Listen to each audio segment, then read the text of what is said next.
2021-এর নির্বাচনে আমরা জয়লাভ করেছিলাম সংযুক্ত মোর্চার পক্ষ থেকে। 21 থেকে 23 ভাঙড়ে কোনো খুনোখুনি হয়েছে কোনো দৃষ্টান্ত দেখাতে পারবে? কিন্তু আমাদের কর্মীদের উপর অত্যাচার হয়েছে, আমাদের কর্মীদের ডিস্টার্ব করা হয়েছে, পুলিশকে দিয়ে মিথ্যা মামলা করিয়েছে, ঘর ছাড়া করিয়েছে, কিন্তু কাউকে খুন হতে হয়নি। যেই 2023 সাল থেকে নটোরিয়াস ক্রিমিনালটা দায়িত্ব নিল ভাঙড়ে দেখুন খুনোখুনি আরম্ভ হল। 2021-এর আগে ভাঙড়ের যে নেতৃত্বরা খুনোখুনি থেকে দূরে থাকতো, ওই নটোরিয়াস ক্রিমিনাল গানে তাদের বিষ ঢুকিয়ে দিয়ে এদেরকে খুনি বানিয়ে দিল। তাই আমাদের আজকে শপথ নিতে হবে, ঐক্যবদ্ধ হতে হবে, ভাঙড়ের কোনো মা তার স্বামী হারা না হয়, কোন বোন তার স্বামী হারা না হয়, কোন ছেলে তার পিতা হারা না হয়, কোন পিতা তার পুত্র হারা না হয়। এ শপথ আমাদেরকে নিতে হবে। তাহলে কি করতে হবে? 2000 বাবু তোমরা ওখানে বসে পড়ে, পেছনে লোকজন আছে, এদিকে সরে আসো।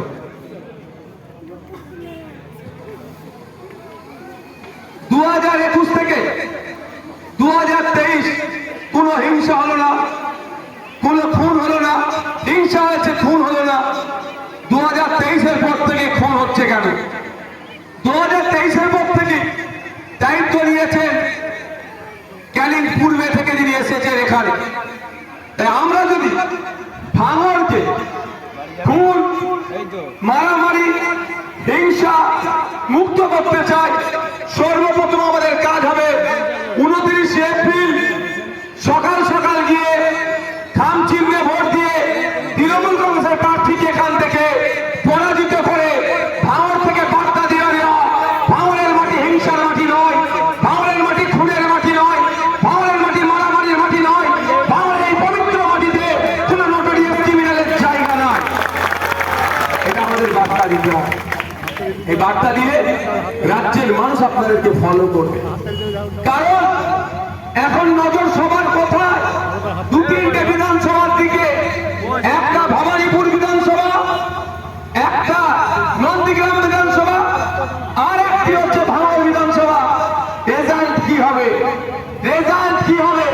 কিন্তু ভাঙড়ের মায়েরা, বোনেরা, বাপেরা, ভাইয়েরা, রেজাল্ট কি হবে? আগেই ডিক্লেয়ার করে দিয়েছে নটোরিয়াস ক্রিমিনাল এখানে পরাজিত হয়ে ক্যানিং পূর্বে ফিরে যাবে। কিন্তু আমি এটাও জানি রেজাল্ট হবে। কিন্তু আর যে সাংবাদিকদের মুখ থেকে যেটা শুনছি, আজকেও গিয়েছিলাম একটা চ্যানেলে, সেখানে ডিবেট অংশগ্রহণ করে আমি এখানে আসলাম।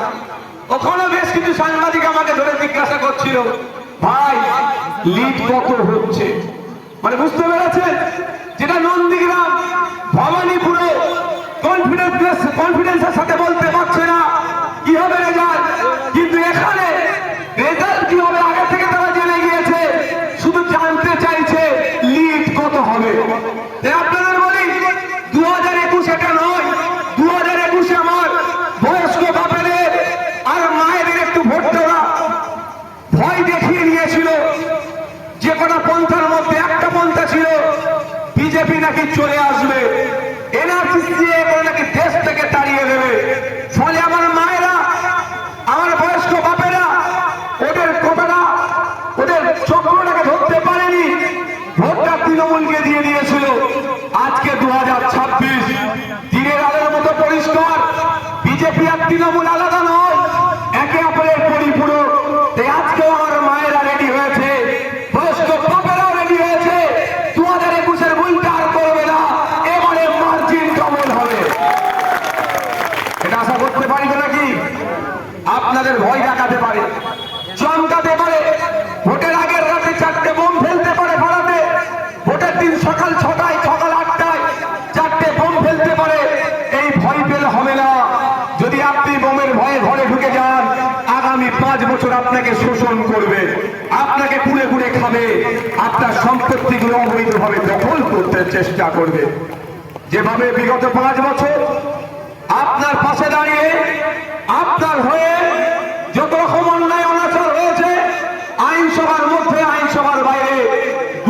দিয়ে লড়াই করেছি। যদি মনে করেন আগামী দিন আপনার হয়ে আইনসভার মধ্যে, আইনসভার বাইরে যে কোনো অন্যায়ের বিরুদ্ধে বুক চিতিয়ে লড়াই করার জন্য নওশাদ ভাই আছে, নওশাদ ছেলে আছে, তাহলে আপনাদের বলবো 29 এপ্রিল আপনি খাম চিহ্নে ভোট দেবেন, অন্য কোনো জায়গায় ভোট দেওয়ার প্রয়োজন নাই।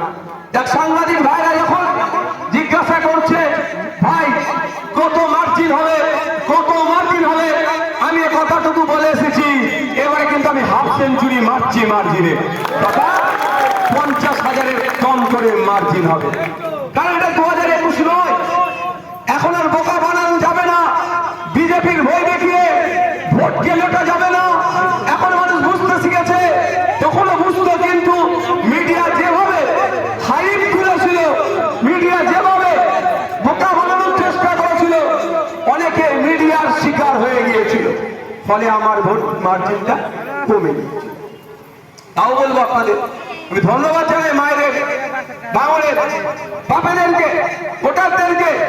আজকে আপনারা যে জিপি আমাকে বিধানসভার মধ্যে পাঠিয়েছেন, আমি আপনাদের ধন্যবাদ জানাই। আজকে দিকে দিকে আওয়াজ উঠছে, দ্বিতীয় ভাঙর তৈরি করব, দ্বিতীয় ভাঙর তৈরি করব। কারণ বিধানসভার মধ্যে 294টা বিধায়কের 293টা বিজেপি আর এক আমি সংযুক্ত মোর্চার তথা খাম চিহ্নের বিধায়ক 293টাকে এক ভাঙনের বিধায়ক কিন্তু হিলিয়ে রেখে দিয়েছে, কাঁপিয়ে রেখে দিয়েছে। তাই রাজ্যের বিভিন্ন প্রান্ত থেকে আপনাদের দূরদর্শিতার পরিচয় দিয়ে, আপনাদের বীরত্বের পরিচয় দিয়ে, আপনাদের বীরঙ্গনার পরিচয় দিয়ে যখন স্রোতের বিপক্ষে আপনারা হেঁটেছেন, তার পরিচয়কে আজকে তারা বহন করে চলছে। তাই দিকে দিকে বলছে 2021-এর ভুল আমরা করবো না। 2021-এ ভাঙড়ের মানুষ যে পথে হেঁটেছিল, 2026-এ আমরা সেই পথে হাঁটবো। শুধু নওশাদ সিদ্দিকী বিধানসভায় যাবে না, নওশাদ সিদ্দিকীকে বিধানসভায় গিয়ে তার সাথে লড়াই করার মতো যোগ্য সাথ দেওয়ার জন্য দিকে দিকে ভাঙড় তৈরি করে আরো বিধায়ক আমরা পাঠাবো। বন্ধুগণ, এখন সমস্যা হচ্ছে কি, ভোটের আগের রাতে বোম ফেলতে পারে, যেটা হতে পারে, এর বাইরে কিছু করতে পারবে না। আর ভোটের দিন সকালে ওই ভয়ে কিন্তু ঘরে ঢুকে গেলে হবে না। যেই দুর্বৃত্তরা, তাও বলছি কেন দুর্বৃত্ত, আর দুর্বৃত্ত গুলো কোথা থেকে আসবে? ভাঙড়ের গুটি কয়েক থাকবে, ভাঙড়ের নাই, বাইরে থেকে প্লেয়ার ভাড়া করে নিয়ে এসে এখানে বোম ফেলার চেষ্টা করা হবে। আমার কাছে যতটুকু খবর আছে, তৃণমূল কংগ্রেস এটা করতে পারে, তবে ওটা আটকানোর দায়িত্ব প্রশাসনের, নির্বাচন কমিশনের। তারা অবশ্যই দেখে নেবে। তারপরেও যদি মনে হয় কেউ এখানে বোমাবাজি করছে, ঘরে ঢুকে থাকলে মা হবে না, বার হয়ে আসতে হবে, দলবদ্ধ হয়ে আসতে হবে, ওই দুর্বৃত্তদের বিরুদ্ধে ঐক্যবদ্ধ দাঁড়াতে হবে। আপনারা ঐক্যবদ্ধ দাঁড়ালেই দুর্বৃত্তরা পালিয়ে যাওয়ার পথ পাবে না। একদিন ঘরের বাইরে বার হন, ওই দুর্বৃত্তদের বিরুদ্ধে রুখে দাঁড়ান, সেই ভোটের আগের রাত আর ভোটের দিনের সকালে, তাহলে দেখতে পাবেন আগামী 5 বছর শান্তির সাথে ঘুমাতে পাবেন। শুধু 5 বছর নয়, যুগ যুগ ধরে শান্তির সাথে ঘুমাতে পারবেন। তার প্রমাণ মিটিয়ে যাচ্ছে এখানে। কারণ দেখবেন, যখন এই নটোরিয়াস ক্রিমিনালটা এখান থেকে পরাজিত হবে, এই ভাঙড়মুখী আর হবে না। আর ভাঙড় নটোরিয়াস ক্রিমিনালের পাম দিয়াতে যারা লাফালাফি করছে, তাদের মধ্যে একজন অলরেডি বসিরহাটে তার মেয়ের বাড়ির ওখানে বাড়ি করে রেখে দিয়েছে, সে আর ভাঙড়মুখী হবে না।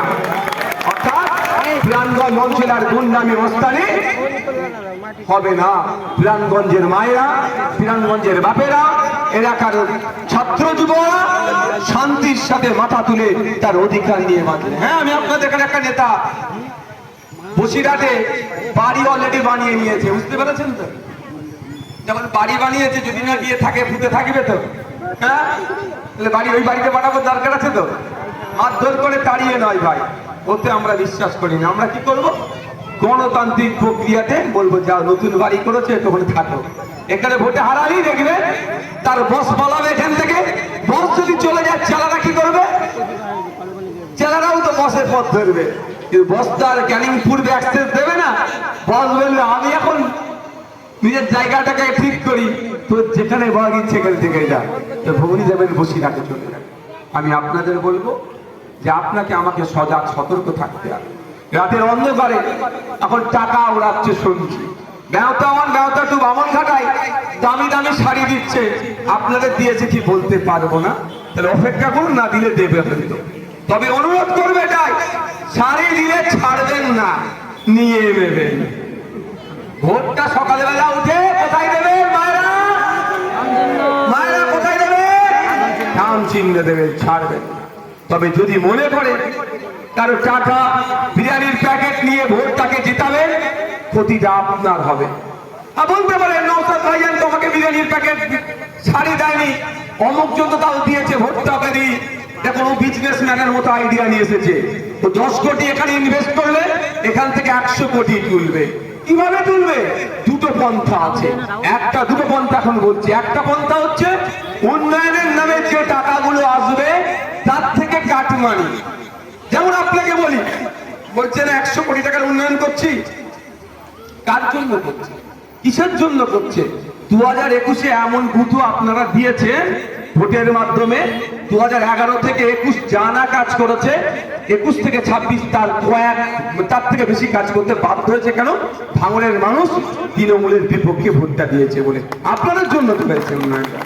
হ্যাঁ, আপনাদের বিধায়ক আইনসভার মধ্যে গিয়ে চিৎকার করেছে, চেঁচামেচি করেছে।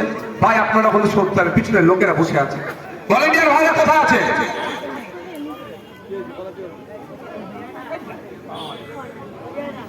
আপনার বিধায়ক বিধানসভার মধ্যে গিয়ে আওয়াজ তুলেছেন, কনসার্ন ডিপার্টমেন্টাল মিনিস্টারের সাথে কথা বলেছেন, কিন্তু সমস্যা হচ্ছে এটা ব্রিজের ফিতে কাটানো দরকার ছিল নওশাদ সিদ্দিকীর, ফিতেটা অন্যজন কাটছে। যা উন্নয়ন দেখতে পাচ্ছেন ভাঙড়ে, একটা ইট যদি গাঁদে, একটা যে লাইট পোস্টের লাইট লাগায়, এটুকু মনে রাখবে ওটা নওশাদ সিদ্দিকীর জন্যই লাগানো হচ্ছে, আমাদের মানুষের জন্যই হচ্ছে, বাধ্য হয়ে লাগাচ্ছে। ফিতেটা কাটা দরকার ছিল নওশাদ সিদ্দিকীর, তার পরিবর্তে অমুক নটোরিয়াস ক্রিমিনাল কাটছে। তবে এতে আমার একটুও রাগ হয় না। আমার দাবির মধ্যে কি দাবি ছিল? ভাঙড় 1 নম্বর ব্লক থেকে 2 নম্বর ব্লকে যাতায়াতের জন্য যে কাঠের ব্রিজটা আছে দুর্বল হয়ে যাচ্ছে, ক্ষতি হতে পারে, যে কোনো টাইম বড় দুর্ঘটনা ঘটতে পারে, ওটাকে কংক্রিটের ব্রিজ নির্মাণ করতে হবে। দাবিটা সরকার শুনে পূরণ করেছে। কাজ শুরুর আগে যে ফিতেটা কাটতে হয় নিয়ম অনুসারে লোকাল বিধায়ক কাটেন, কিন্তু আমার পরিবর্তে অন্য জায়গার বিধায়ক কেটেছে। কিন্তু আমার দাবি ভাঙড়ের মানুষের জন্য ছিল। 2 নম্বর ব্লক 1 নম্বর ব্লক যাতায়াতের জন্য অনেক মানুষের অসুবিধা হতো, তাই দাবিটা পূরণ হয়েছে, এটাই হচ্ছে আমার কাছে বড় কথা। ভাঙড়ের মানুষ উপকৃত হচ্ছে, এটাই হচ্ছে আমার কাছে বড় কথা। বন্ধুগণ, আমি অনুরোধ করবো আপনাদের যে চোখ কান খুলে চলতে হবে। কাকে কান নিয়ে চলে যাচ্ছে,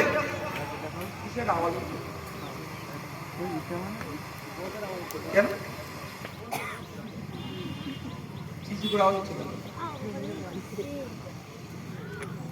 কাকে কান নিয়ে চলে যাচ্ছে?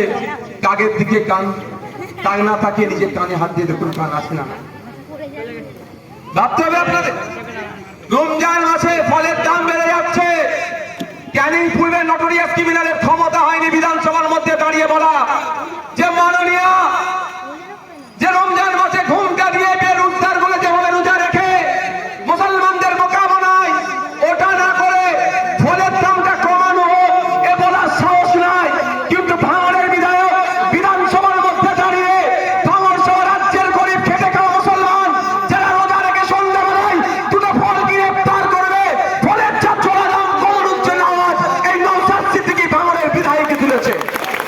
ওই জন্য ওদের রাগ হয়ে নওশাদকে হারাতে হবে, শুভেন্দুকে হারাবার ওদের ইচ্ছে নাই, নওশাদকে হারাতে হবে। কেন? নওশাদ সিদ্দিকী আপনার বাপ দাদু যে কবরস্থানে শুয়ে আছে, ওই কবরস্থানটাকে বাঁচানোর জন্য সুপ্রিম কোর্টে মামলা করেছে ওয়াকফ সম্পত্তি বাঁচানোর জন্য। ওই জন্য নওশাদ সিদ্দিকীকে হারাতে হবে, শুভেন্দু অধিকারীকে হারানো যাবে না। কারণ কি? নওশাদ সিদ্দিকী বিধানসভার মধ্যে দাঁড়িয়ে যার ধর্মবর্ণের ঊর্ধ্বে গিয়ে মানুষের অধিকারের কথা বলে, মানুষের ন্যায়ের কথা বলে, মানুষের প্রাপ্য বুঝিয়ে দেওয়ার কথা বলে, এটা হচ্ছে অপরাধ হয়ে গেছে। আমাকে হারাতে হবে। কারণটা কি? আমি বিধানসভার মধ্যে গিয়ে বলেছি যে 22% দলিত আছে পশ্চিমবাংলায়, সংরক্ষণ দেওয়ার কথা আছে 22%। 6% আদিবাসীদের, কিন্তু প্রকৃত অর্থে আদিবাসী দলিতটা সংরক্ষণ পাচ্ছে না। ফেক এসটি এসসি সার্টিফিকেট বানিয়ে প্রকৃত দলিত আদিবাসীকে বাইপাস করে ফেক সার্টিফিকেট নিয়ে তাদের কোটায় উচ্চশিক্ষায় সংরক্ষণ নিচ্ছে, সংরক্ষণের সুবিধা নিচ্ছে, আর চাকরির সুবিধাগুলো নিয়ে নিচ্ছে। এটা বন্ধ করা হোক। তাই নওশাদ সিদ্দিকীকে হারাতে হবে। মায়েরা যারা বসে আছেন, আপনাদের পরের প্রজন্ম যারা পড়াশোনা করছে, একটু জিজ্ঞাসা করে দেখুন যে আগামী দিনে পড়াশোনা করে ওবিসি সংরক্ষণের মাধ্যমে চাকরি পাবে কি পাবে না, এদেরকে জিজ্ঞাসা করুন। সবাই বলবে যে জায়গায় মমতা ব্যানার্জি ওবিসি সংরক্ষণটাকে দাঁড় করিয়ে দিয়েছে আর চাকরি পাওয়া যাবে না। এমনি তো জেনারেল কোটায় চাকরি নাই, যা সংরক্ষণের আওতায় পেতো 2-4টে সেটাও বন্ধ করে দিয়েছে। ওবিসি এ ওবিসি বি দুটোকে এখন ঘেটে ঘোয়া করে দিয়েছে।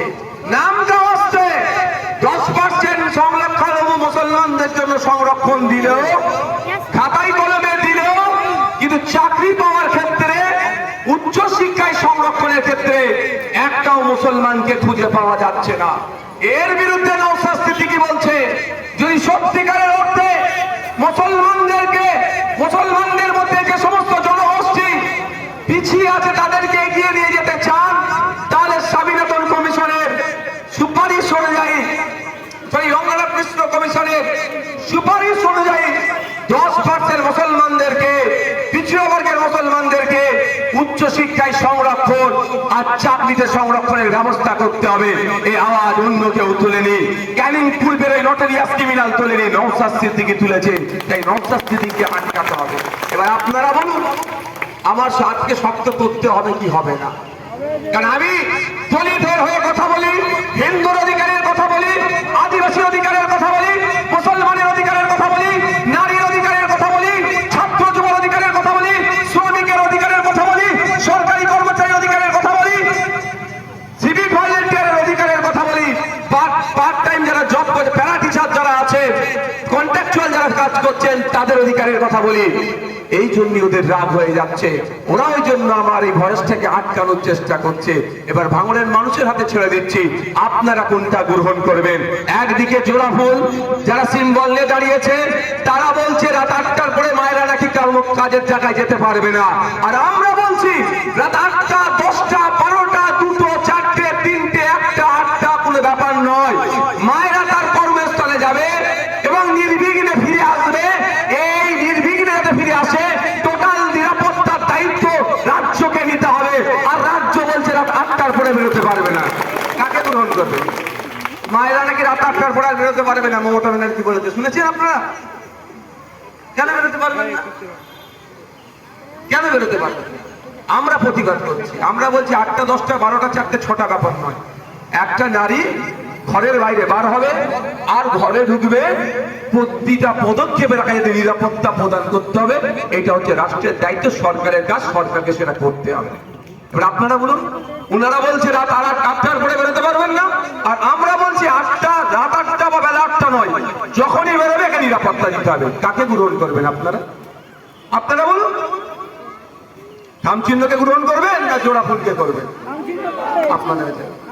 আপনাদেরকে বলছি, মায়েরা যারা আছে, হেভি অংশে মায়েরা এখানে বসে আছে, অনেক মায়েরা দাঁড়িয়ে আছে। আজকে মায়েদের উপস্থিতি বুঝিয়ে দিচ্ছে, লক্ষ্মীর ভান্ডার দিয়ে তুমি আমার মায়ের মাথা কিনে নিতে পারোনি ভাই। মায়েদের বলবো একটু বুঝবে, লক্ষ্মীর ভান্ডারের আমি বিরোধী নয়, তবে এই 1200 আর 1500 আমি চরম বিরোধী। 1200, 1500 আজকের দিনে কি হবে? নিত্য প্রয়োজনীয় জিনিসের দাম চড়চড় করে বেড়ে যাচ্ছে। মোবাইলের রিচার্জ এখন 550 কাছাকাছি চলে গেছে, মান্থলি রিচার্জ হবেটা কি? আমরা বলছি মায়েদেরকে ন্যূনতম 5000-এর ব্যবস্থা করতে হবে, তার পরিবর্তে স্বল্প রাষ্ট্র কিছু বুঝেও নেবে।